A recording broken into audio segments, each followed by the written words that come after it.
So welcome again to another our series of In Conversations with health and care system leaders from across the UK. And this actually is a momentous occasion because it's the first time we have a repeat booking. And I'm delighted to say that returning to join us again today is a wonderful Sarah Day from our friends at the Healthcare Finance Managers Association, the lady who can make sense of things that are otherwise impenetrable to most of us. Sarah, it is so good to see you again. Last time we spoke, we're recording this on February 1st of February, actually, 2022. It was probably about a year ago, and it was a publication of the 21-22 operational planning guidance. We find ourselves in this strange situation that we're still in now, where the guidance wasn't for 1 year but 2 years, 2 half years, H1 and H2, and we plan to come back together again at the start of H2, but there was still so little clarity at that time. We thought, well, let's wait until we see the new planning guidance, and we'll talk about that in a second. But Sarah, maybe just very quickly remind us why we got into this unusual H1 H2 situation that we're coming to the end of now. Yeah, absolutely. Well, hello, nice to be back. Thank you for asking me again. So since 2020, we've been in this emergency financial regime, basically trying to make everything a bit simpler so that we could focus on dealing with COVID-19 and not have to worry about all the intricacies of finance. So we've had this simpler financial regime where we've got block contracts, block payments, and people have a certainty of income and don't have to argue about who's paying who for what. As time went on, we kept thinking it might finish at this point, it might finish in a year, it might finish in 6 months. We weren't entirely sure. And as time went on, we ended up with a half one and a half two planning guidance, basically because we weren't sure at what point we'd be getting back to normal. When would COVID ease enough to start thinking about the NHS as it normally is or could be in the future? And equally trying to understand what the funding would be, because obviously COVID-19 has had a huge impact on public finances. What was available for the NHS, what would be able to be spent on the future, and where were the priorities going to be? So it was a 6-month planning cycle. We've now got a new set of planning guidance for a year, which feels like a big deal, having had 2 lots of 6 months, feels like a bit more certainty. Although having said that, having put off talking to you for a couple of dates, I think now, waiting for a bit more certainty, I still think there's still quite a lot of uncertainty around where we are and where we're going at the moment. Yeah, great. Well, thanks, Sarah. Thanks for that reminder.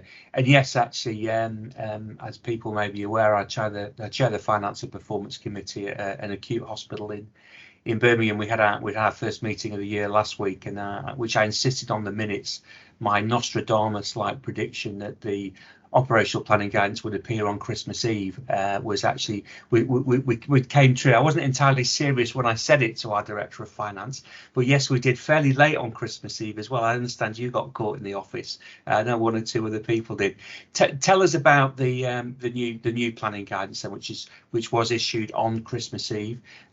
Just a quick reminder on what is the planning guidance for those people listening to this without any operational experience, and then maybe you've alluded to it already. There's still that element of uncertainty because it was very much, and I thought Amanda Pritchard, the NHS Chief Executive's comments in the sort of forerunner to that were quite interesting in the ambition will be dictated by what COVID allows. So maybe some thoughts on that, Sarah, if you could.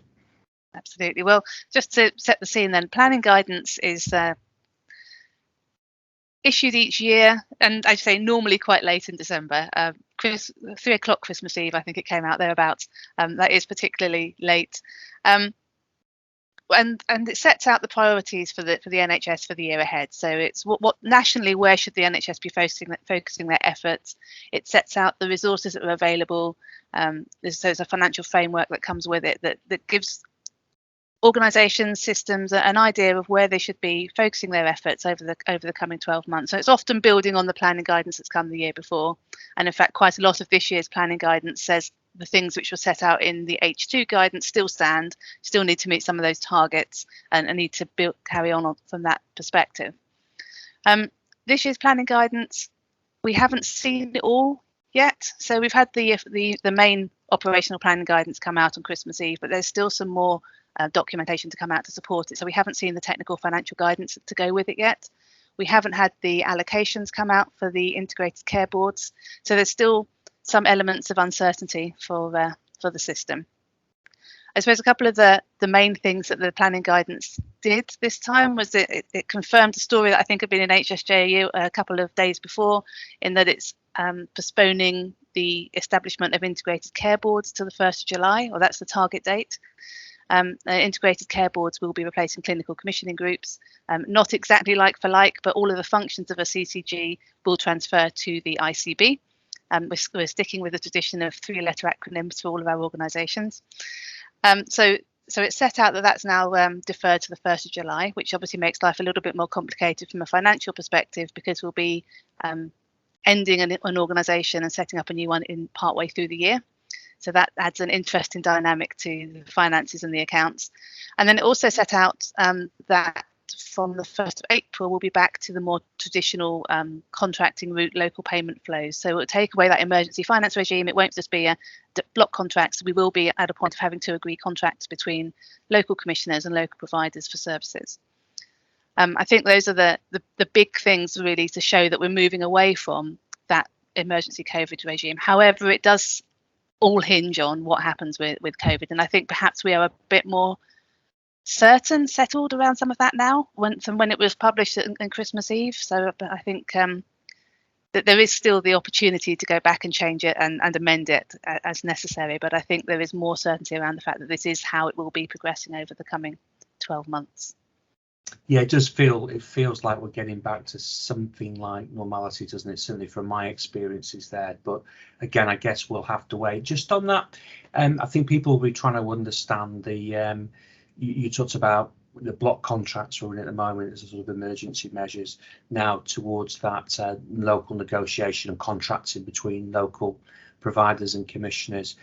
People have grown up and got to understand tariff and got to know and love tariff and all this. Tell us a little bit about how that kind of works as we've moved kind of away from that kind of fee for service, which was, and tariff was introduced partly, wasn't it, to encourage the plurality of supply and support competition in the service. And now we've kind of moved the other day. Just maybe some thoughts on what that actually is going to look like practically for people who might be thinking, well, how do we support a new service development or new technologies coming into the service this year? Yeah, absolutely. So the block contract regime that was in during COVID, one of the good things that it introduced was the certainty around the income that a provider was going to receive. So it meant that they could operate and do the things they needed to do without worrying too much about whether that was going to affect the income that they had. So they had that fixed element. And going forwards, we're going to be going into an aligned payment and incentive approach, which will try to keep some of that good stuff going by having two main sections to the payment. There'll be a fixed element and a variable element. Most of the payment will go through that fixed element, and that will be based on, in an ideal world and probably a few years down the track, a real detailed understanding of activity and cost for activity to build up the fixed element of that payment.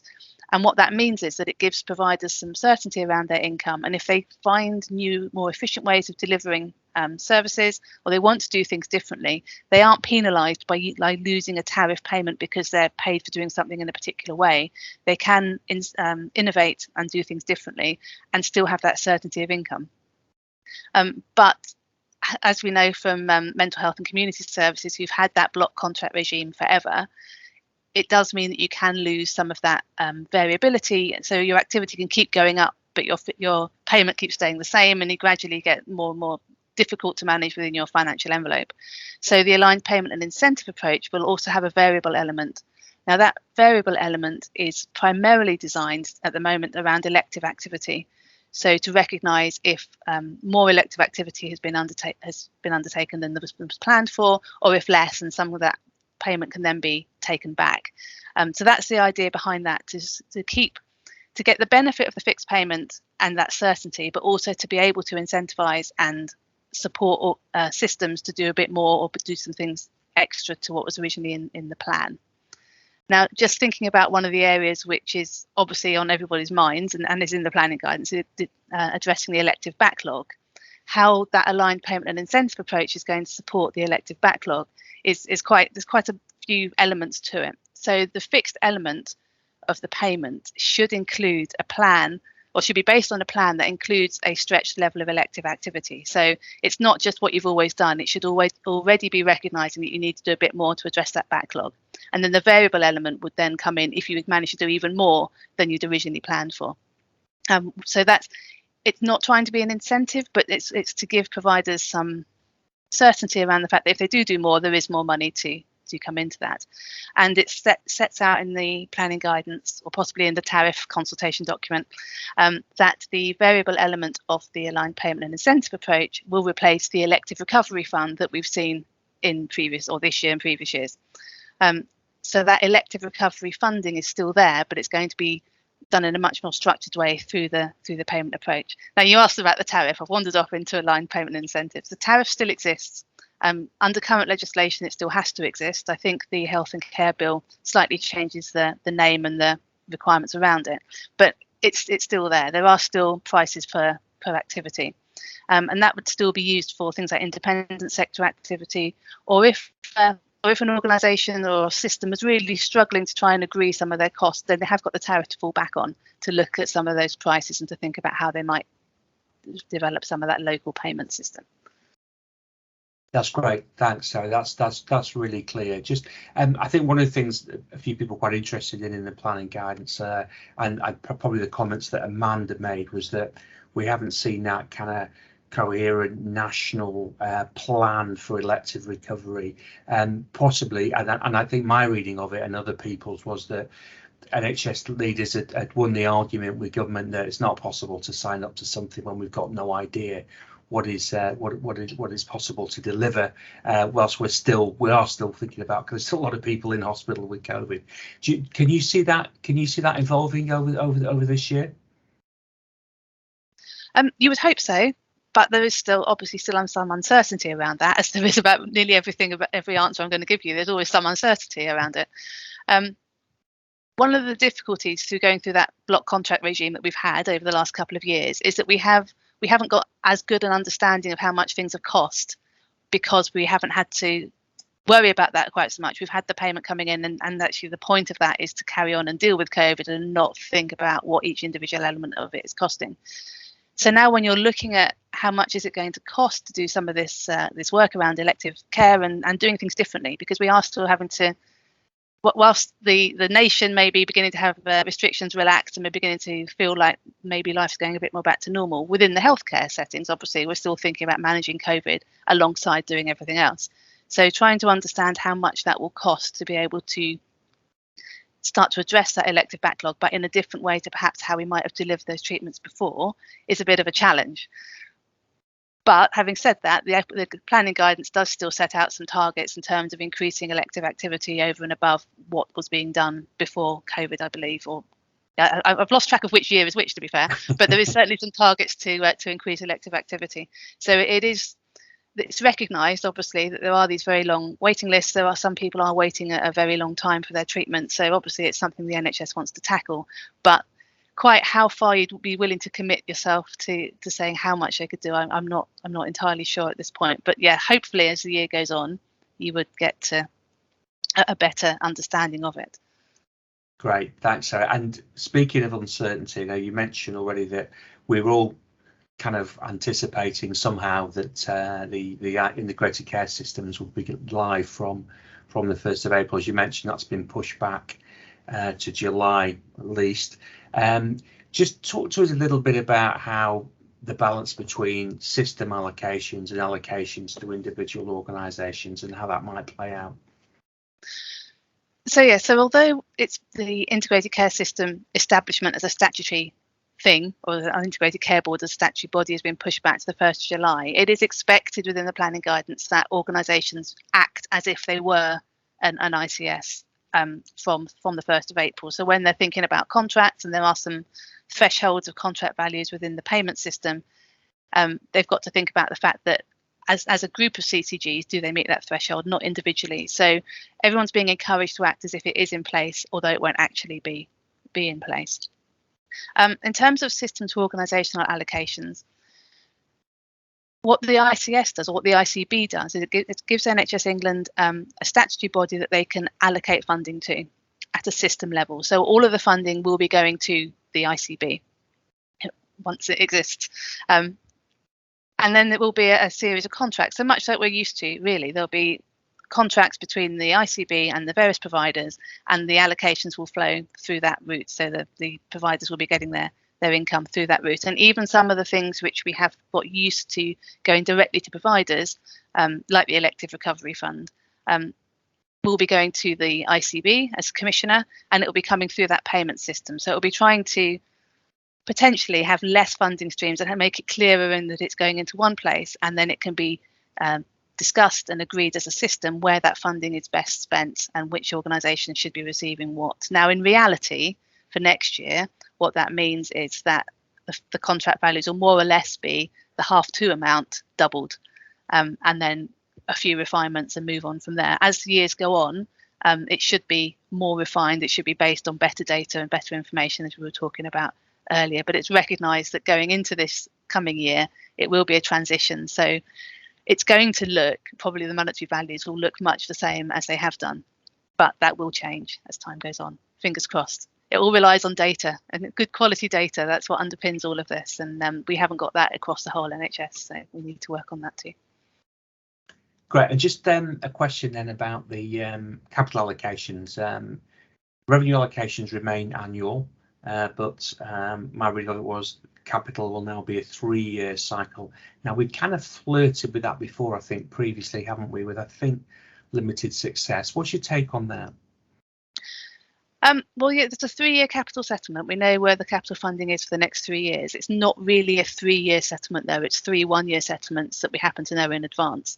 So there is still some concern about, obviously, capital can be spent over a longer period, but actually there is still going to be that annual boundary where it might be some complications about carrying that funding forward. So although we've got some certainty, which is great because capital requires planning, a lot of it's long term. So to have that 3-year settlement is great, but it is still going to be in annual blocks because that's how government works. So there is still some complication around that.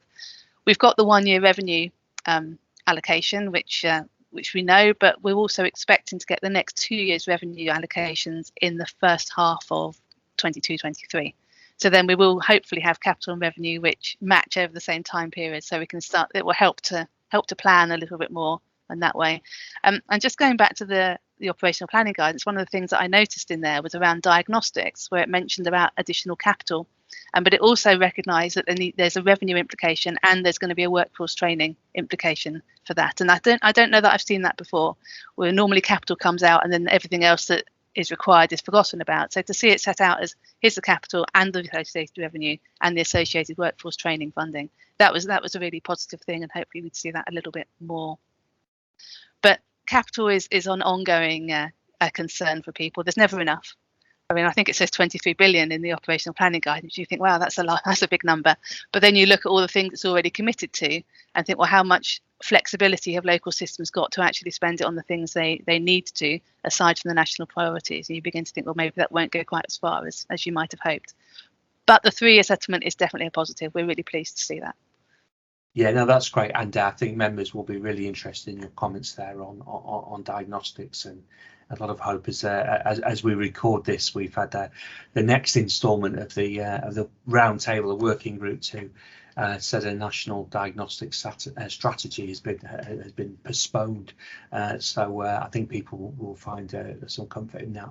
So finally, then, Sarah, I mean, you've touched on this throughout our discussion this morning.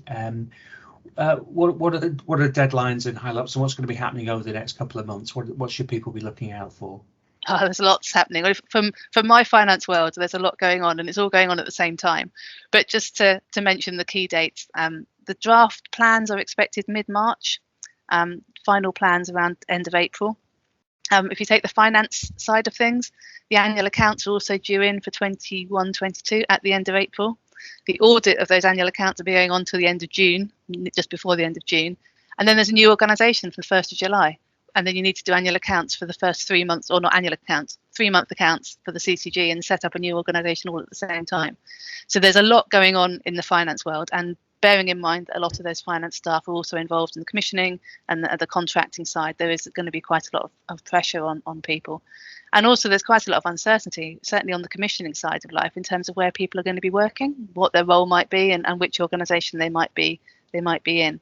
So yeah, lots going on. I think the planning guidance sets out a couple of areas as well where they expect to see plans by the end of June on top of the other plans. I think there's a digital investment plan required for systems by 22nd of June or the end of June, and there's a few other areas around workforce, I think. So there's quite a lot being asked to draft plans or be certain about plans in where you're still not completely certain about how organisations are going to be structured and who's going to be linking with who.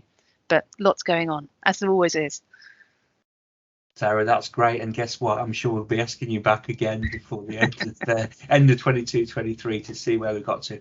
Sarah, that is absolutely wonderful. Thank you so much again for your time. When we put this out, we'll point to HFMA, all the fantastic stuff, all the resources you've got there, and suggest that people listening, watching to this who are suitably qualified may want to consider joining the organisation. And I think we said last time we're looking forward to getting back to be able to come to one of your conferences again. I'm not sure when the next one's on the horizon, but we'll put all that out. Sarah, thanks once again, and we look forward to speaking to you again.